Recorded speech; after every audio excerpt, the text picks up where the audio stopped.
guys for today. Bago mag-lunch, inom muna ng kape. Hindi pa nakapag-kape. Coffee time, saglit.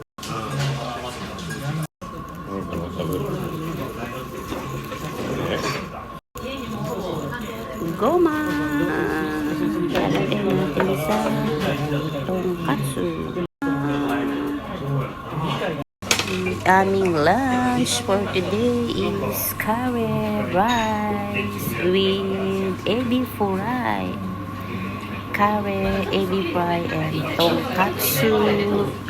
And then meron tayong miso-shiru and lagyan natin ng goma dressing. Tapos yung ginawa natin dinikdik na goma is dito daw yan. Diyan pala yan siya. Diyan daw pala to. Eat tayo! Eat tayo guys! Lunch!